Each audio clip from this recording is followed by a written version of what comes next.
Divine sign దైవ సంకేతం బుధవారం ఆగస్టు 27, 2025 దేవుని నుండి ఒక సూచన. దానియేలు 1:7. దేవుడు వారికి జ్ఞానమును సకల శాస్త్ర ప్రవీణతయు వివేచనయు అనుగ్రహించెను. ఈనాటి దైవాంశము సకల శాస్త్ర ప్రవీణత. దానియేలు 1:17. మరియు దానియేలు సకల విధములగు దర్శనములను స్వప్న స్వభావములను గ్రహించు తెలివి గలవాడై ఉండెను.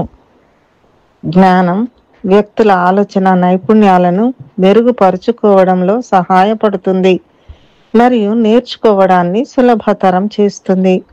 జ్ఞానం యొక్క 7 స్తంభాలు: 1 సలహా, 2 జ్ఞానం, 3 అవగాహన, 4 శక్తి లేదా బలం, 5 శక్తి లేదా అధికారం, 6 సంపద, 7 గౌరవం. ఇవన్నీ జ్ఞానమునకున్న లక్షణములు.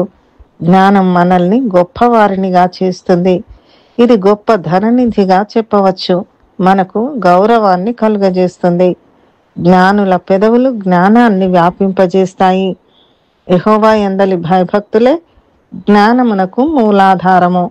మీలో ఎవనికైనను జ్ఞానము కొదువగా ఉన్న ఎడల అతడు దేవుని అడగవలెను, అప్పుడది అతనికి అనుగ్రహింపబడును అని యాకోబు 1:5లో ఉంది. జ్ఞానము సంపాదించిన వాడు ధన్యుడు, వివేచన కలిగిన నరుడు ధన్యుడు అని సామెతలు 3:13 తెలుపుతుంది.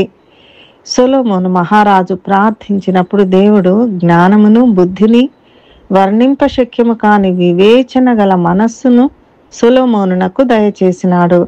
దానియేలు, షడ్రకు, మిషకు, అబేద్నెగోలను రాజు పరిశీలించినప్పుడు జ్ఞాన వివేకముల సంబంధమైన ప్రతి విషయములో వీరు తన రాజ్యమందంతట నుండు శకునగాండ్ర కంటెను, గారడి విద్య గల వారందరి కంటెను 10 అంతలు శ్రేష్ఠులని తెలియబడెను.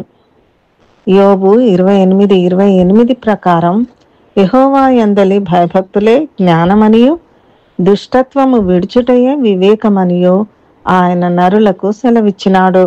అయితే పైనుండి వచ్చు జ్ఞానము మొట్టమొదట పవిత్రమైనది, తరువాత సమాధానకరమైనది, మృదువైనది, సులభముగా లోబడునది, కనికరముతోనూ మంచి ఫలములతోనూ నిండుకొనినదై ఉండును.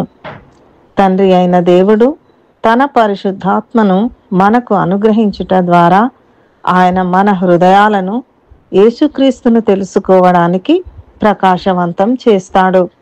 ఈ సందర్భముగా దేవుడు మనతో మాట్లాడుచున్న దైవాంశం ప్రసంగి 8:1. జ్ఞానము మనుష్యుని ముఖమును ప్రకాశింపచేయును మరియు దాని కఠినమైన రూపురేఖలను మార్చును. దేవుడు మనల దీవించి తన జ్ఞానమును మనకు అనుగ్రహించి మన ముఖమును ప్రకాశింపజేయునుగాక. ప్రార్థన. మా ప్రియ పరలోక తండ్రి, నీ జ్ఞానమును మాకు అనుగ్రహించి సకల శాస్త్ర ప్రవీణతను వివేకమును మాకు అనుగ్రహించి మా ముఖములు ప్రకాశింపజేయుము. యేసు నామములో ప్రార్థిస్తున్నాము తండ్రి. ఆమెన్.